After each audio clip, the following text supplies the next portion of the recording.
Halo, selamat pagi dari Jakarta. Pagi ini teman-teman lagi ada di pool salah satu perusahaan angkutan umum antar provinsi yaitu PO Raya guys. Ini lokasinya ada di pool di Pulau Gadung di depannya PTC, Pulau Gadung Trade Center. Jadi ceritanya teman-teman mau ke daerah Jawa Tengah, cuman karena ini lagi pergi sendiri, teman-teman nggak mau bawa mobil, jadi naik bis aja. Dan kali ini mau cobain bis raya yang konon kata orang ini bis legend kan. Teman-teman ambil yang pemberangkatan pagi dan itu kayaknya bisnya udah datang.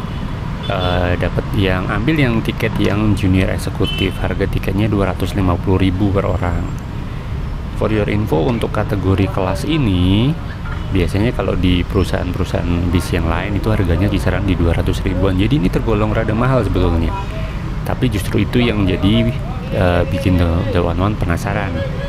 Kelasnya sama, kurang lebih sama dengan perusahaan lain, tapi ini lebih mahal. Kira-kira apa sih yang bikin mahal? Dan kayak apa sih pelayanannya? Kenapa bisnya dibilang legend dan kenapa banyak orang yang ini bahkan ada loyalisnya loh guys. Ada komunitinya, mereka semua orang-orang yang suka naik bis raya ini. Nanti kita simak, kita ulas satu-satu ya. Ya, bisnya sudah mulai parkir. Habis ini kita harus siap-siap naik. Dan ini putaran lokasi di poolnya ini banyak bis guys yang pagi ini lagi dicuci.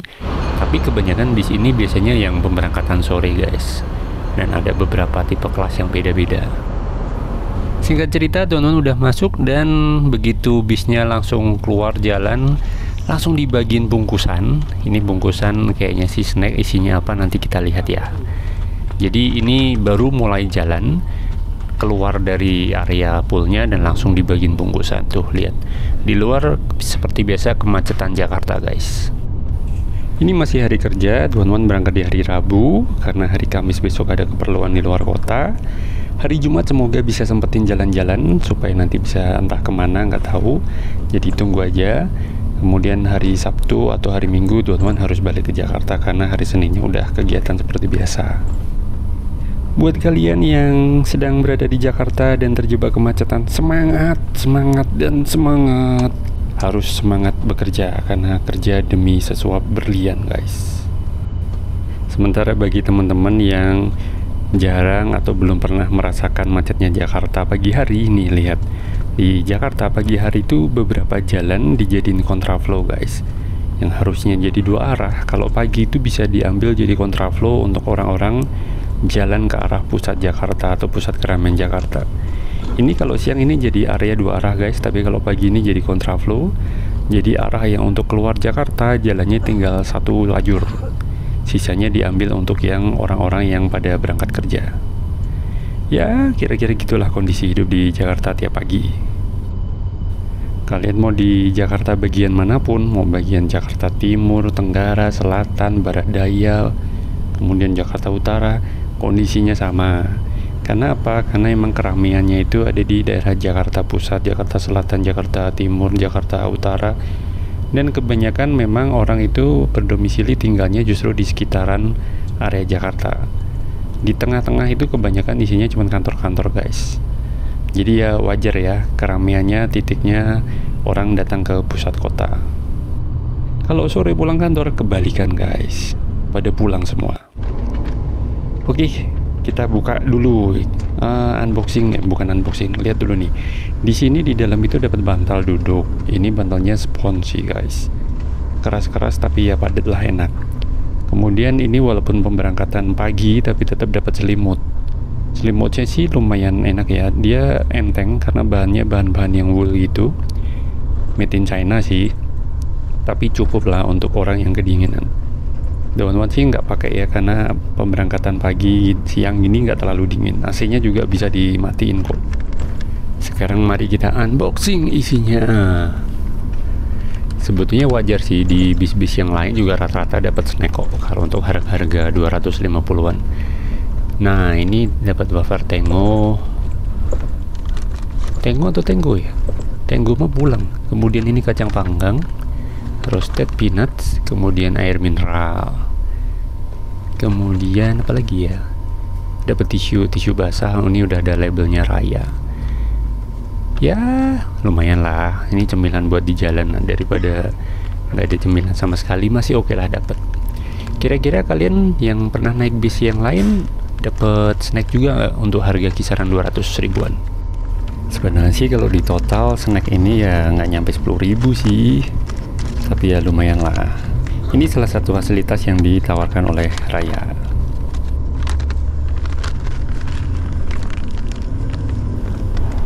Kita udah di tol Cikampek guys, cuman ini kayaknya bakal keluar, kalau nggak salah biasanya akan ke Pul yang Bekasi Timur. Dan bener, ini sudah keluar ke Bekasi, jadi nyemput penumpang yang dari Pul Bekasi Timur. Di sini nggak semacet yang di Jakarta ya guys ya, tapi ya biasa, kota penyangga di sekeliling Jakarta tuh juga macet kok, cuman memang tidak separah di Jakarta. Oke, ini udah sampai. Biasanya sih di Pul gini ya 15-30 menit lah kalian akan nunggu. Habis itu kalau penumpangnya udah semua biasanya jalan. Dan Raya ini tergolong salah satu yang menurut Dewan One on time sih. Ya kita langsung jalan guys. Tadi udah nunggu kurang lebih 15-20 menitan. Masuk ke tol lagi. Dan sekarang akan melanjutkan perjalanan on the way ke area Jawa Tengah. Kita sudah kembali masuk di area tol Cikampek. Itu yang di atas itu jalan layang MBZ, dan yang di sebelah kanan itu rutenya kereta cepat. Wush. Nah, The One sendiri di sini belakang sepi guys. Oh ya, mengenai outfit, ini The One pakai jumper yang ada hoodie-nya. Tujuannya apa sih? Kan kalau di bis itu AC-nya seringkali dingin dari atas, jadi buat nutupin biar kepala nggak terlalu dingin kena AC. Kalian juga bisa pakai topi sih guys. Kebetulan yang teman-teman pakai ini yang sifatnya windbreaker dan juga sebagai water resistant, jadi nanti kepake juga waktu jalan-jalan kalau ada waktu. Terus teman-teman pakai masker hanya antisipasi karena ini ruangan tertutup ber-AC, jadi perlu pakai masker ya, siapa tahu ada yang lagi batuk dan sebagainya, biar nggak gampang ketularan. Oke, teman-teman bisa rebahan dulu. Ini sudah pose rebahan, ditutup biar nggak kena anginnya AC, kemudian rebahan sejenak sampai nanti kurang lebih ya, mungkin nggak tahu ntar akan ada makan pagi di mana nanti The One baru mungkin bangun kalau udah kerasa keluar dari tol. Tapi nggak jadi tidur deh, masih kebagian guys. Nah ini suasana di belakang sepi. Hari ini katanya Pak Kondektur isi bisnya cuma 6 orang guys, jadi belakang juga sepi. Kalau kalian mau lihat nih atasnya nih, interior atasnya itu di situ ada AC, lubang bisa diarahin, kemudian lampu, cuman ini kayaknya nggak dinyalain dari depan, jadi emang nggak kepake sih kalau siang hari. Kemudian di sini juga ada colokan guys kalau mau ngecas, dan sudah bentuknya ini ya, colokannya port USB ya. Oh iya teman-teman, mau spill juga nih, bawaan tadi disiapin istri, dikasih cemilan dari rumah nih. Yang pertama adalah minuman, botol minum isinya air putih sih guys, ini dari stainless. Kemudian apalagi berikutnya adalah wafer, ini sih punya anak di sini, dibawain buat cemilan wafer, dapat lagi wafer. Kemudian ya ada lagi Yakult, satu doang sih nggak apa-apa lah, wafer masih ada satu. Kemudian nah ini teman-teman suka nih, keripik tempe buat cemilan, emang paling enak. Ini ada roti flush abon. Oh ini yang kemarin semalam beli di ini sih, salah satu mall. Ya itu kurang lebih yang menemani teman-teman di jalan kali ini, selain dapat snack juga dari bisnya. Jadi lumayan lah guys buat cemilan selama di perjalanan.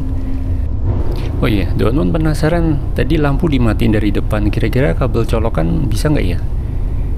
Kan kalau lampu dimatiin dari sentral dari depan tuh, dari supir. Nah teman-teman mau coba ini kalau ngecas masih bisa apa enggak? Harusnya sih bisa ya. Oh bisa sih guys, jadi kalian tetap bisa ngecas walaupun lampunya dimatiin dari sentral dari depan sih. Jadi aman kalau kalian naik bis kemudian handphone lowbat dan sebagainya, kalian tetap bisa ngecas, cuman ya colokannya ke atas kayak kabel infus jatuhnya. Pukul 9.27 bis raya berhenti masuk ke area Subang, keluar dari tol, kemudian ini di rumah makan. Kita mau turun mau makan, teman-teman juga mau sarapan, walaupun tadi udah makan cemilan sarapan dikit sih. Ini dapat fasilitas makan gratis, jadi tinggal kasih tiketnya, kemudian nanti dipotong. Teman-teman mungkin nggak makan banyak sih, makanya dikit aja. Yuk kita ambil ya. Oke, mari kita ambil. Ini piringnya, tapi rada berdebu sih kalau paling atas. Ya, kalau kalian kesini atau dimanapun sih yang area prasmanan, pastikan kalian bersihin dulu ya piring alat makan. Teman-teman cari tisu dulu. Oke, itu ada tisu, dilap, baru deh kita ambil nasi secukupnya. Porsinya nggak usah banyak-banyak guys, karena ntar malah ini terlalu kenyang. Oke, dapat jatah ayam, dikasih kuah, kemudian ini tahu goreng, kemudian ada mie, kemudian ini ada capcay, cuman teman-teman nggak ngambil, langsung kerupuk aja. Kerupuk itu bagi orang Indonesia tuh kayaknya ini ya wajib ya guys. Kemudian ada teh, teman-teman kasih gula satu aja. Oke, teman-teman duduk dulu untuk makan sambil buka-buka handphone kalian nanti ya. Soalnya biasanya ada chat, ada WhatsApp yang tadi nggak sempat kebuka. Kita buka sekarang sambil makan. Dan ternyata di sini nggak cuma dari rombongannya Raya guys, jadi ada juga dari bis, perusahaan bis lainnya juga makannya di sini.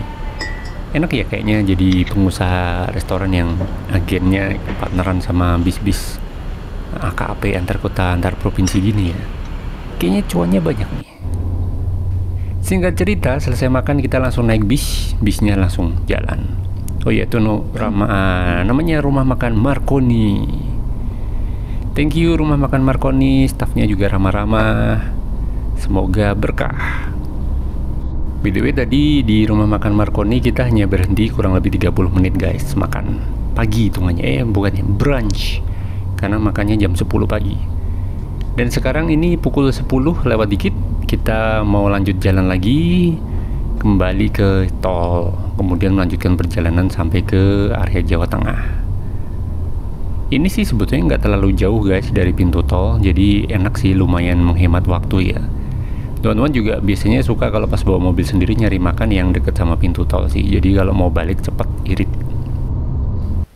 Habis makan sambil nunggu makanannya dicerna turun ke perut, jadi teman-teman buka-buka email dulu, ada beberapa kerjaan yang perlu dicek. Dan kadang kalau mau ya sambil nonton kayak apa, kemudian edit atau apa, kalian juga bisa lakuin sih. Lebih baik pakai tab gini ya guys daripada pakai handphone atau laptop mah ribet kalau di bis atau di kereta. Pukul 11 masuk ke KM 183, ini sudah mendekati Palimanan guys, yang sudah mau masuk ke arah Cirebon. Jadi kurang lebih 1 jam ya tadi dari area Subang. Kalau dipikir-pikir ini bis jalannya memang nggak terlalu kenceng guys, nggak terlalu ngebut. Dan kalau teman-teman sih ngerasa enak sih, jadi bisnya juga nggak terlalu buru-buru sih, jadi jalannya juga masih dalam kecepatan yang enak, wajar. Kalau teman-teman mau komen sih, ini sopirnya sih enak, cara bawaan nyetirnya enak. Oh yaitu gerbang tol Palimanan. Kita lewat lanjut karena emang di sini nggak bayar guys, jadi bayarnya nanti waktu keluar tol. Supirnya enak guys. Kalau tadi teman-teman juga sempat ngobrol bentar, bapaknya sudah parubaya, jadi senior sih staffnya di sini, jadi bawaannya mungkin lebih enak, lebih sabar, kemudian secara teknik juga enak. Ini getaran, kalau kalian mau lihat getaran di dalam jok itu kayak gini ya, air kayak gitu getarannya. Cuman nggak bisa salahin bisnya juga sih, karena memang jalannya dari tol Palimanan ke Pejagan itu jalannya juga kayak gitu. Kalian yang biasa jalan di daerah tol situ juga tahu sendiri lah, lompat-lompat dan sebagainya. Pukul 13.20 ini udah sampai KM 395an guys. Ini berarti area Batang ya. Dan enak sih, kecepatannya stabil. Kemudian nah, kalau ngebahas tentang bis raya ini guys, jujur ya, ini review opini pribadi sih. Secara bisnya tuh jadul guys. Di compare sama brand-brand PO bis yang lainnya, itu mereka banyak yang lebih keren-keren bisnya, interior, eksterior. Ini kelihatan jujur lebih jadul. Kemudian teman-teman juga ngelihat ada beberapa yang di dalam interior itu ada yang udah nggak rapi lagi, ada yang mulai dikit-dikit kebuka, ada yang udah pakai baut yang asal pakai baut. Kemudian secara kadang ada suara-suara klek, tapi itu di interior ya guys. Memang bisnya sih kayak gitu kondisinya. Kemudian secara joknya, kursinya juga bisa dibilang bukan kursi yang terbaru. Kalau sekarang kan kalian lihat kursi bis yang lain itu pada keren-keren gitu. Fasilitas feature nggak ada wifi dan sebagainya. Cuman masalahnya harganya 250 itu tergolong mahal sih guys, jujur. Tergolong mahal dibanding sama bis lain. Mungkin bis lain ada yang dengan spesifikasi yang sama mungkin harganya cuma 200-an kali. Cuma dua hal yang teman-teman sorotin dalam perjalanan kali ini adalah, pertama, supirnya tuh enak guys. Cara nyetir, cara bawaannya enak. Teman-teman juga biasa bawa mobil, jadi tahulah seperti apa karakteristik supir pengemudi yang bawaannya enak. Jadi mau tidur itu enak, bukannya tidur yang dikit-dikit kebangun gara-gara bisnya dadakan ngerem, bisnya oleng ke kanan ke kiri karena nyelip. Ini supirnya bawaannya enak, halus, jadi cara-cara dia kalau ngiris-ngiris mau selip-selip kendaraan itu juga enak. Ngeremnya juga halus guys, jadi bukan ngerem yang dadakan sampai kita jadi kayak rasanya lompat dari kursi. Kemudian kondekturnya juga, teman-teman sempat ngobrol sama kondekturnya, bapaknya enak, ramah banget. Kemudian beliau berdua itu juga sudah lama bekerja di PO Raya ini, jadi kayaknya loyalitas karyawannya juga kayaknya bagus guys. Nah, mungkin karena faktor senioritas ini membuat pelayanannya juga orangnya lebih sabar, kemudian lebih enak diajak ngobrol. Ya itu sih menurut teman-teman keunggulan dari PO Raya itu, dari secara pembawaan supir maupun dari keramahan stafnya. Kalau yang lainnya mungkin bisa dibilang masih kalah lah sama bis-bis lain yang punya armada lebih keren, armada lebih baru, kemudian mesinnya lebih oke gitu. Kita sudah masuk di gerbang tol Kali Kangkung. Ini udah mau masuk Semarang sih guys. Cepet ya. Teman-teman, tadi berangkat kita dari Pul Jakarta itu kurang lebih jam 7:04 lah guys, 7.10, 7:04. Kemudian ini sekarang udah pukul 13.30, setengah 2. Kemudian tadi sempat berhenti di Pul Bekasi itu 15 menit. Kemudian di rumah makan Marconi kurang lebih 30 menit. Jadi kurang lebih perjalanan Jakarta ke Semarang itu kurang lebih waktunya kurang lebih 6 jam 15 menit lah guys. Jadi tergolong lumayan untuk jarak yang kurang lebih 400 km ditempuh dalam waktu kurang lebih 6 jam guys. Jadi kecepatan rata-rata ya di kisaran 80-an lah. Jadi bukan tipe yang ngebut-ngebut banget guys. Oke, sampai di sini ya guys. Ketemu dengan teman-teman di perjalanan bis road trip tapi pakai bis. Nanti teman-teman mau percepat videonya, kemudian teman-teman udah mau turun. Buat kalian yang pengen tahu wisata-wisata, staycation maupun kuliner, pantengin di channel teman-teman, banyak guys videonya. Kalian nanti juga akan dapat update-update terbaru. Sampai di sini, thank you for watching dan sampai ketemu di video berikutnya. Goodbye.